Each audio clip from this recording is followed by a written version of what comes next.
l'amour. Bon, on sert un Dieu qui nous aime, hein, je crois que vous le savez. Et donc le thème du jour, aime-les jusqu'à ce qu'ils se demandent pourquoi. Ça m'a rappelé qu'en fait, à une certaine période de ma vie, je me suis sentie tellement misérable que je me suis demandé pourquoi Dieu m'aimait. Comment est-ce que Dieu pouvait aimer quelqu'un comme moi, imparfaite, méchante parfois. Ça, c'était avant. Maintenant, voilà, comment Dieu pouvait aimer quelqu'un comme moi. Je crois qu'on s'est tous un jour posé cette question. On a tous peut-être expérimenté ce questionnement de se dire est-ce qu'on mérite vraiment l'amour de Dieu. À un moment ou à un autre de notre vie, on a dû se poser cette question. Pourquoi est-ce qu'on est comme ça ? Parce que notre chair ne peut pas comprendre en fait l'amour de Dieu, parce que bien souvent, nous, êtres humains, on aime les gens pour plein de raisons. Notre amour pour les autres est conditionnel.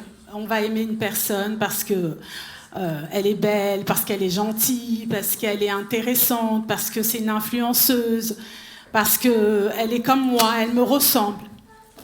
Et donc, par nature, on aime les gens qui nous parlent pour une raison ou pour une autre. Et ce que je veux dire, c'est que quand on aime une personne, derrière, il y a une raison qui s'impose. Alors que l'amour de Dieu, lui, il est inconditionnel.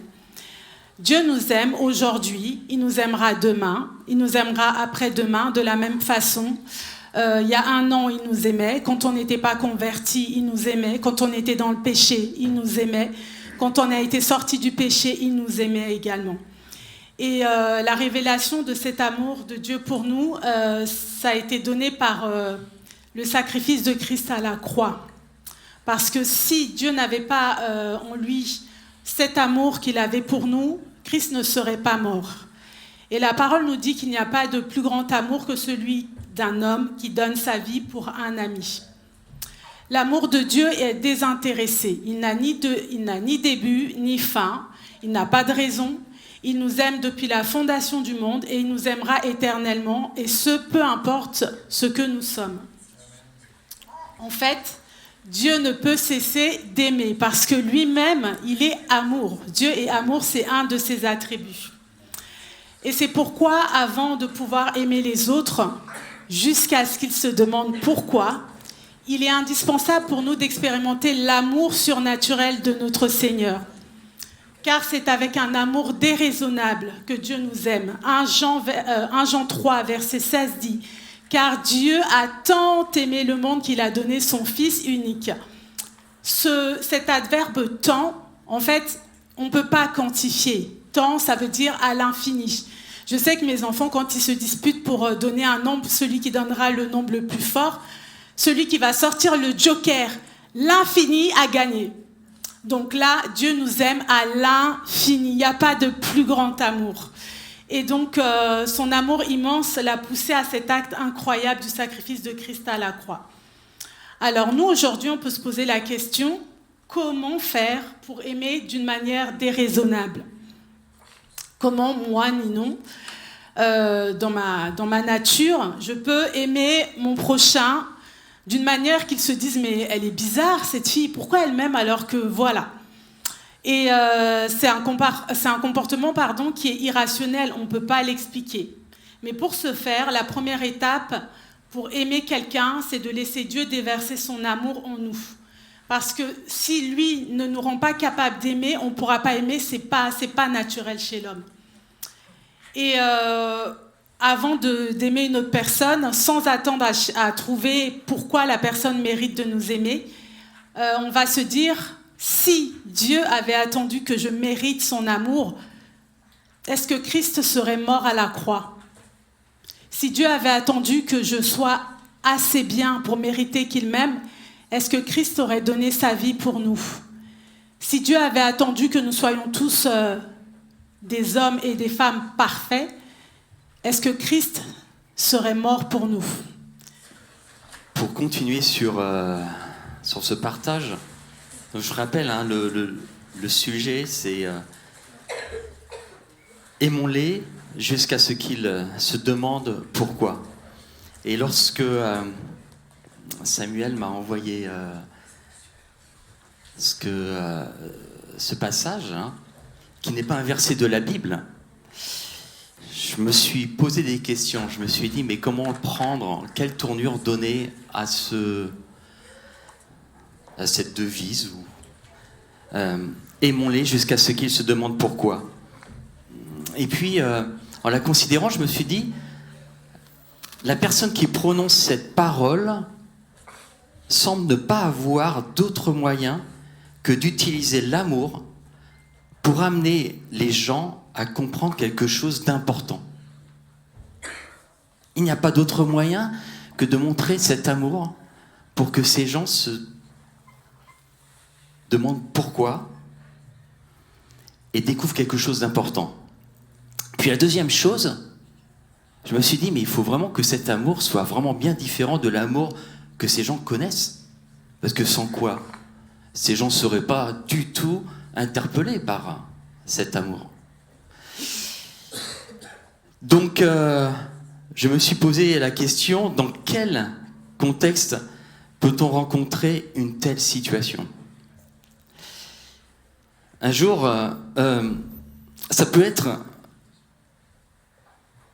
l'amour inexplicable, hein, ou incompréhensible à l'intelligence humaine de Dieu.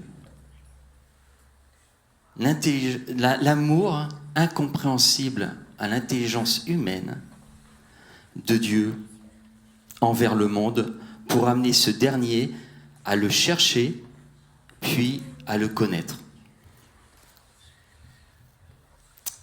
Ou encore, l'amour de Dieu qui agit au travers du chrétien vers ceux qui l'entourent au point que leur conscience s'ouvre à la connaissance de Dieu. J'aimerais tout d'abord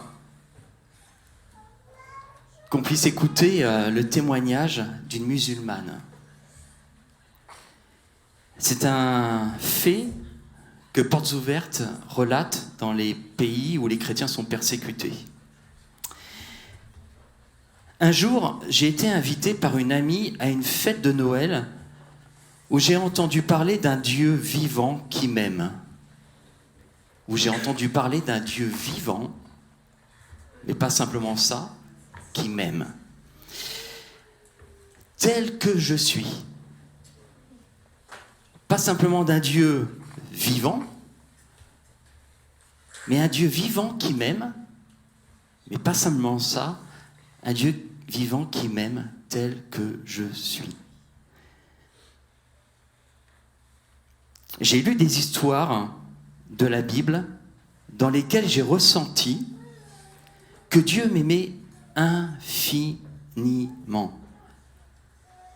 d'une manière peut-être que je ne peux pas m'expliquer. Après un combat de plusieurs mois, donc vous voyez l'amour de Dieu, c'est pas facile des fois à recevoir. Après un combat de plusieurs mois, j'ai donné ma vie au Seigneur dans un camp chrétien. J'avais enfin trouvé la joie d'une vérité plus grande que les difficultés que j'allais rencontrer. Un amour incompréhensible de Dieu, un amour que l'on ne peut pas comprendre avec notre intelligence humaine, mais pourtant que l'on peut recevoir. L'amour de Dieu, cet amour étonnant, c'est l'amour de Dieu qui nous confond. Car il parle de Dieu qui s'approche de nous, qui vient à nous, qui s'invite à nous. Il y a 2000 ans de cela, ça fait pas très longtemps, Dieu a envoyé Jésus, son Fils, qui s'est approché de nous, qui vient à nous et qui s'invite à nous.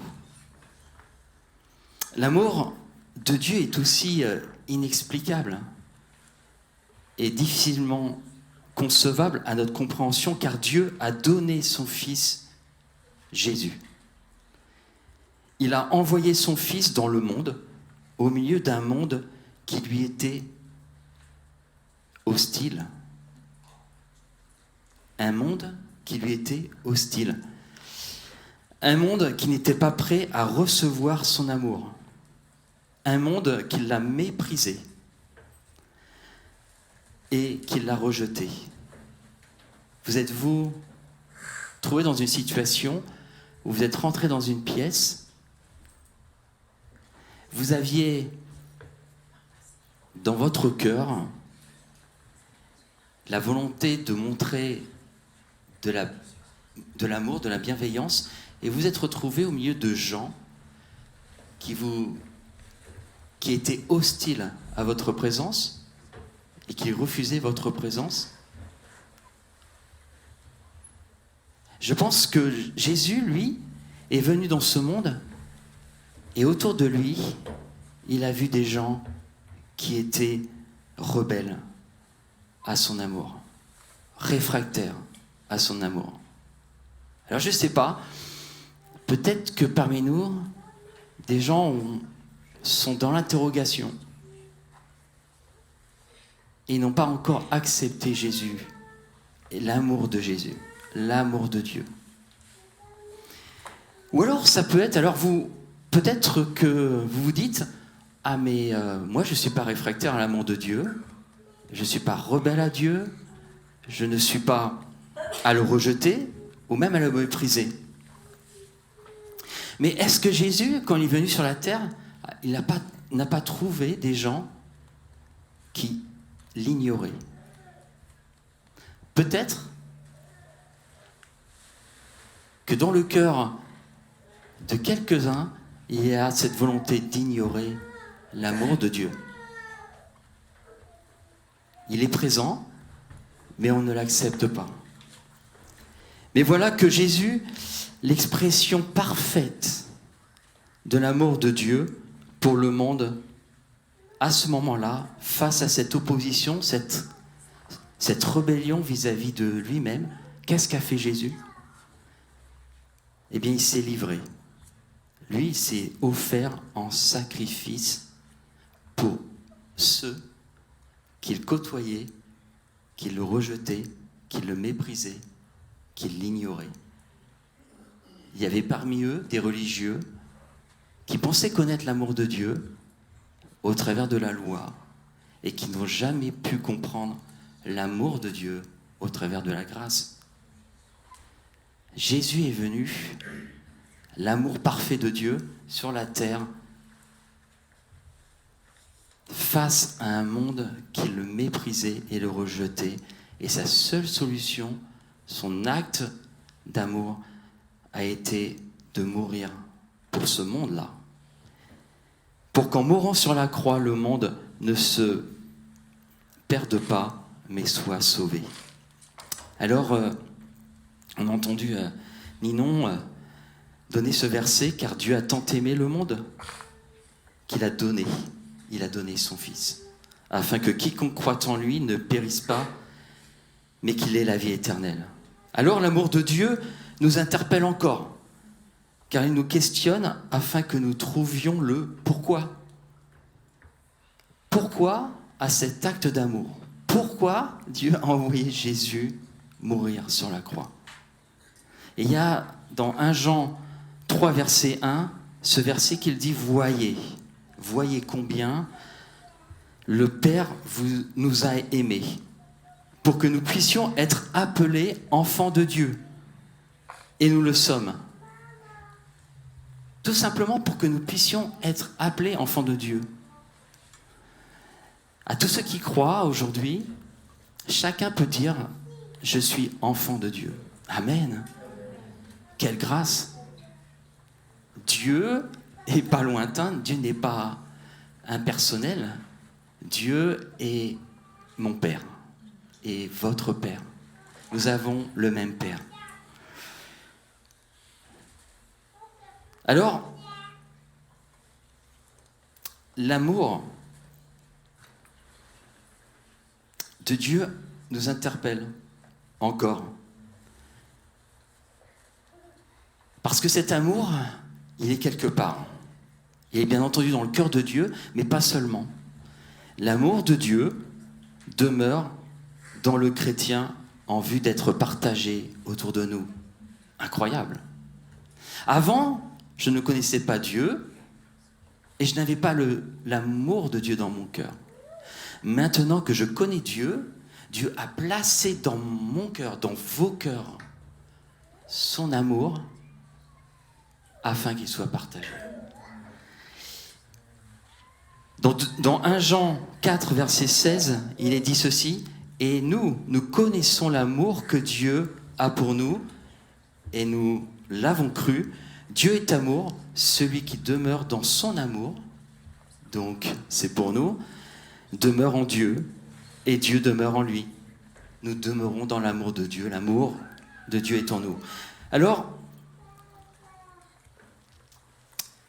vous vous rappelez, un religieux est venu vers Jésus et lui a dit quel est le plus grand commandement. Et Jésus a dit, tu aimeras le Seigneur ton Dieu de tout ton cœur, de toute ton âme, de toute ta pensée et de toute ta force. Voici le deuxième, il y en a deux, tu aimeras ton prochain comme toi-même. Il n'y a pas d'autre commandement plus grand que cela. Donc les deux commandements, le premier et le deuxième, ont tous les deux la même fondation, le même fondement, l'amour. Tu aimeras Dieu de tout ton cœur et tu aimeras ton prochain comme toi-même. Je ne peux pas dire avoir acquis la pratique de ces deux commandements. En fait, personne ne peut le dire. Chaque matin, en posant le pied au sol, je dois désirer le vivre avec l'aide du Saint-Esprit et par la puissance du Saint-Esprit. Et ce que nous voyons au travers de ce dernier verset est que l'amour de Dieu qui vit en moi, en nous, a un impact sur notre prochain, sur mon prochain. Cet amour pour mon prochain me conduira peut-être, et même je dirais bien souvent, à abandonner mes droits, ma sécurité et mon confort. Et peut-être pour partager cet amour que Dieu a mis dans notre cœur, autour de nous, on perdra peut-être la face. On sera peut-être critiqué, méprisé, rejeté, comme Jésus l'a été. Peut-être des gens seront rebelles à ce que nous dirons. Même si nous le disons avec amour, même si nous sommes empreints de l'amour de Dieu. Mais n'ayons pas peur de cela, c'est l'amour de Dieu qui est dans notre cœur et qui s'exprime. Alors écoutons un autre témoignage de l'Église persécutée. En Asie centrale, Duman, c'est son nom, est un chrétien d'origine musulmane. Avant sa conversion, c'était un criminel. Mais pendant son séjour en prison, une dame qui rayonnait de joie et d'amour lui apportait régulièrement de la nourriture. Quand il a été libéré, il lui a demandé quel était son secret. Elle a répondu « J'aime Jésus ». Elle lui a témoigné de sa foi et depuis, il visite à son tour tous les prisonniers pour les encourager. Alors comment demeurer dans son amour? Parce que c'est bien ça. On a reçu l'amour de Dieu dans notre cœur. Peut-être que des fois on se pose la question, je ne ressens pas trop cet amour vivre en moi. Et comment le garder cet amour? Eh bien, il y a ce verset dans 1 Jean 2, verset 15, qui dit ceci, « N'aimez pas le monde, ni ce qui est dans le monde. Si quelqu'un aime le monde, l'amour du Père n'est pas en lui. » Je relis, « N'aimez pas le monde, ni ce qui est dans le monde. Si quelqu'un aime le monde, l'amour du Père n'est pas en lui. » Et il va donner, il continue, il donne des exemples. En effet, tout ce qui est dans le monde, la convoitise qui est dans l'homme, la convoitise des yeux et l'orgueil dû aux richesses, vient non du Père, mais du monde. C'est intéressant de voir ce que Dieu nous a fait, ce sur quoi il nous a fait insister. C'est intéressant en fait, voilà, pour vous, pour nous, ce qu'il avait envie de nous dire. Ah oui, pardon, parfois la police de caractère donne un autre rendu entre la maison, voilà. Bon. Donc aimons-les jusqu'à ce qu'ils se demandent pourquoi. Alors que je réfléchissais, dimanche dernier, j'ai fait un long trajet en voiture et je réfléchissais à je préparais à l'oral, voilà, et en même temps, il y avait le fond de la radio et il y avait l'émission qui s'appelle L'Esprit public sur France Culture. Il fallait que je glisse, que j'écoute France Culture quelque part. Voilà, donc, et tout en conduisant, en réfléchissant, et en parlant à Dieu à voix haute. Ça, c'est très pratique, la voiture, pour ça, parce que les personnes pensent que vous parlez en kit main libre, alors qu'en fait, vous pouvez parler à Dieu. C'est très bien. Et donc, je réfléchissais à ce sujet, j'écoutais Esprit public de la semaine dernière, de dimanche dernier, et puis j'ai été frappée par le ton des 3 journalistes qui étaient interrogés. Jusqu'à présent, quand on écoutait des spécialistes de domaine en géopolitique, ils avaient l'habitude souvent de fanfaronner, ou plutôt de nous livrer des prévisions, mais souvent d'ailleurs des post-visions, mais qu'ils avaient soi-disant eu en prévision. Là, le ton, et les propos étaient radicalement différents. La question sur laquelle ils débattaient ou s'entretenaient, c'était l'attitude de la communauté internationale vis-à-vis de territoires qui sont depuis longtemps malmenés, ou qui se malmènent les uns les autres. Donc il parlait d'Israël, Palestine, la Syrie, le Liban, l'Afghanistan, etc. Et alors les termes qui ressortaient sans cesse par ces experts étaient vraiment étonnants. Il y avait diplomatie de la faiblesse, grande lassitude. Nous, donc les experts disaient, nous sommes démunis. Ceux de la communauté internationale manquent de vision, de construction. Le contexte est presque désespérant. Nous vivons une période très troublée et à force de voir finalement ces pays s'embourber, nous plongeons dans une forme d'indifférence. Et là, je me suis dit, waouh, quelle antinomie avec le sujet de ce jour. Voilà.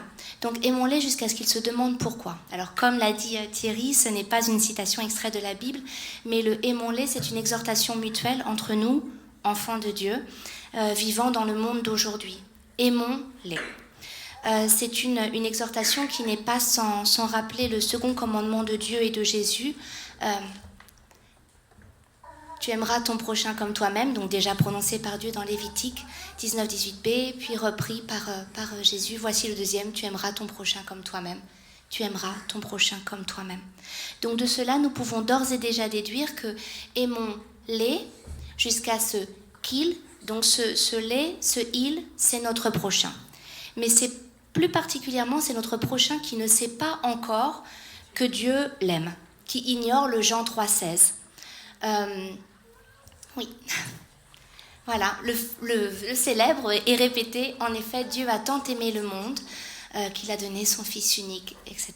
Donc là, c'est donc un prochain qui ne sait pas encore cela, et il ne sait pas non plus que pour nous, c'est obligatoire pour nous de bien d'aimer. C'est obligatoire pour les déjà enfants de Dieu de l'aimer, comme il est dit dans Matthieu 5, 46-47. Si vous aimez ceux qui vous aiment, quelle récompense méritez-vous? Si vous saluez seulement vos frères, que faites-vous d'extraordinaire? Voilà. Donc ce prochain, c'est celui qui ne sait pas encore que Dieu l'aime, et que nous, de toute façon, c'est dans notre ADN de l'aimer. Sinon, ce prochain serait aussi déjà que dans le corps de Christ, dans la famille de Christ, eh bien nous sommes, voilà, celui qui fait la volonté de mon Père Céleste, c'est mon frère, c'est ma sœur, c'est ma mère. Donc c'est quand on fait sa volonté, et sa volonté, comme nous allons dire, c'est justement d'aimer. Donc s'aimer n'est pas optionnel, comme il est dit la suivante. Oui, dans Jean 13-35, c'est à cela que tous reconnaîtront que vous êtes mes disciples, si vous avez de l'amour les uns pour les autres. Donc c'est pas ce serait bien, ce serait fortement recommandé, ce serait cool, ce serait sympa, c'est la condition sine qua non. Donc s'aimer n'est pas optionnel. Le 1 Jean 4, 20, 21 est très fort aussi. Or voici le commandement que nous avons reçu de lui. Celui qui aime Dieu doit, pas ce serait bien s'il le faisait, mais doit aussi aimer son frère. Donc voilà, du coup, ils sont amenés à se demander pourquoi. Sinon, ils le sauraient déjà. Donc ils sont ignorants et nous espérons qu'ils deviennent novices de l'amour divin et fraternel. Parce que comme l'a mentionné Thierry, c'est bien de cet amour qu'il s'agit.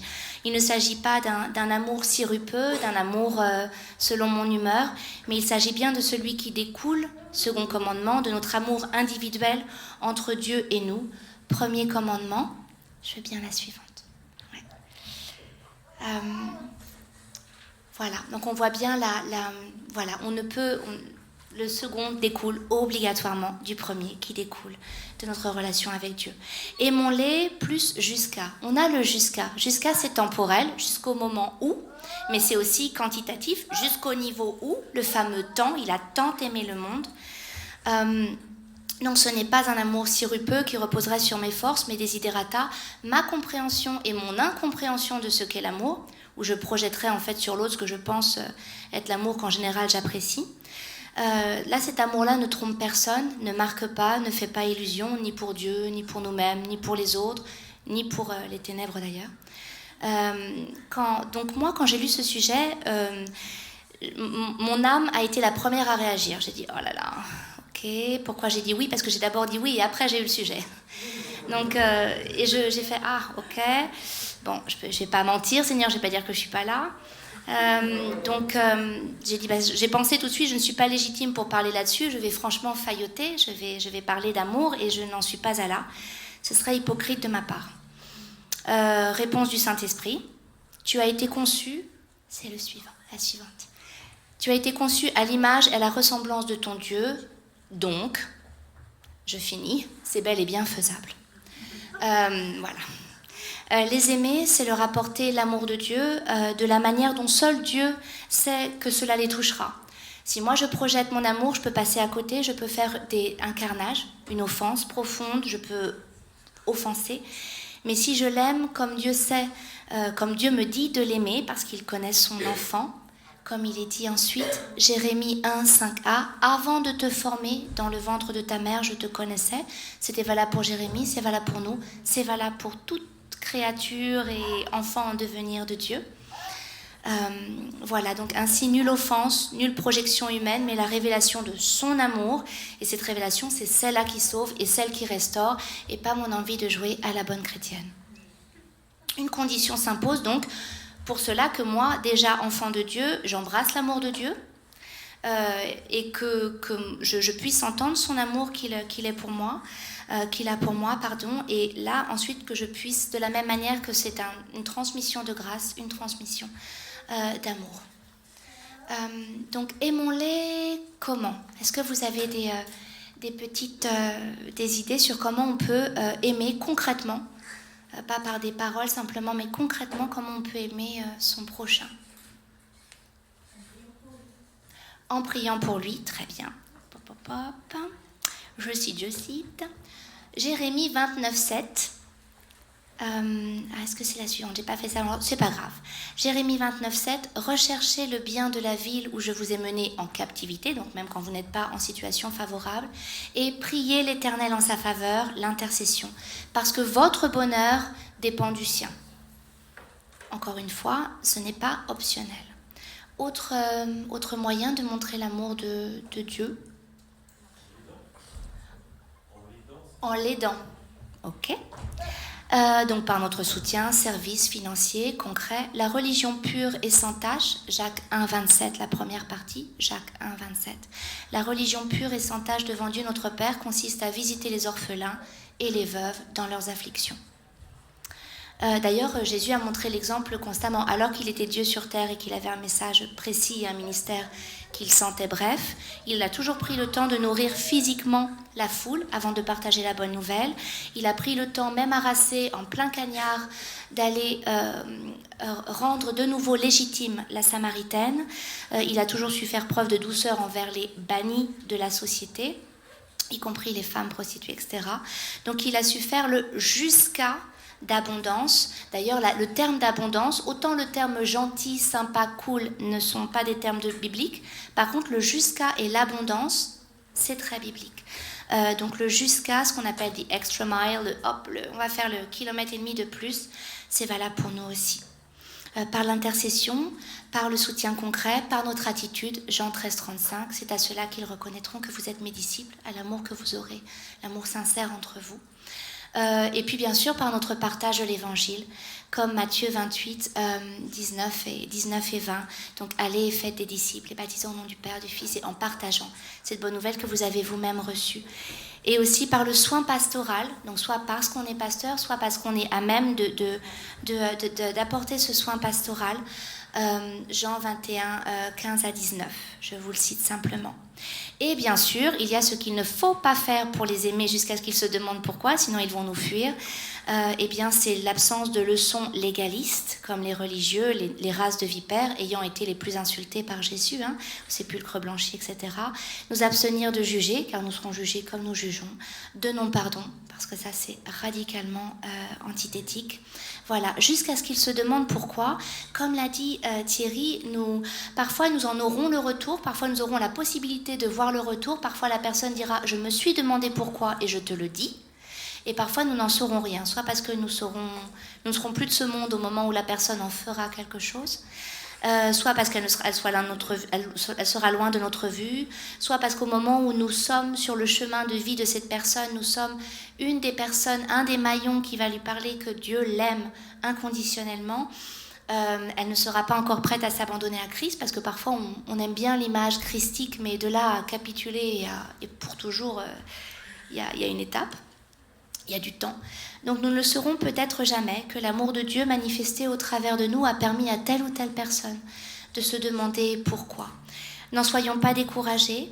Et comme Jésus nous l'a cité dans 1 Jean 3,13, je ne l'ai pas mis parce que je n'ai pas voulu finir avec ça, mais dans 1 Jean 3,13, quand il est dit que le monde nous... je vais vous le lire précisément, pardon. Excusez-moi. 1 Jean 3,13... Ne vous étonnez pas, mes frères et sœurs, si le monde vous déteste. Donc là, ils se demanderont peut-être pourquoi, mais on n'aura pas forcément un retour sur investissement sympathique. Mais n'en soyons pas découragés. Jésus a vaincu le monde, et vaincu plutôt ce manque d'amour, cette indifférence. Et je voulais finir, puisque j'ai commencé avec France Culture, je voulais bien que vous compreniez que j'écoute France Culture, je voulais finir avec France Culture. Voilà. Non, je plaisante, pardon. Un peu plus tard, pendant ce trajet, autre émission de France Culture, quels sont les nouveaux termes acceptés dans le dictionnaire, les nouveaux termes reconnus par l'Académie française? Ghosté. Ghosté, qui vient de ghost, le fantôme, G-A-O-S-T. Verbe du premier groupe, ghoster. Qu'est-ce que c'est que ce verbe? Ça consiste en fait à mettre un vent à la personne, à ne pas lui répondre. C'est-à-dire que vous envoyez votre candidature, l'employeur ne vous dira pas « ça ne nous intéresse pas », il ne vous répondra pas. Quelqu'un vous écrit, vous ne lui répondrez pas. Comme on entend souvent dans ce monde, l'indifférence est la plus forte des armes. Donc, eh bien ça, c'est le contraire de ghoster. Voilà, Dieu ne veut pas que nous ghostions. D'ailleurs, les ghosts ne sont pas du bon côté. Donc, aimons-les jusqu'à ce qu'ils se demandent pourquoi. À la lumière de la parole et du guidage constant du Saint-Esprit, si je suis séparée, je ne peux pas véhiculer. Comment veux-tu que je sois? Que veux-tu que je dise? Que veux-tu que je lui dise de ta part, pas de la mienne? De ta part, Seigneur. C'est une merveilleuse mission, un mandat concret, puissant et vecteur du salut. Jusqu'à ce que la personne qui s'est demandé, comme le témoignage de Thierry, le dernier témoignage, jusqu'à ce que la personne qui s'est demandé mais pourquoi, puisse dire à son tour « je suis aimé de Dieu, à son image et à sa ressemblance, à mon tour d'aimer mon prochain », jusqu'à ce qu'il se demande pourquoi. Merci.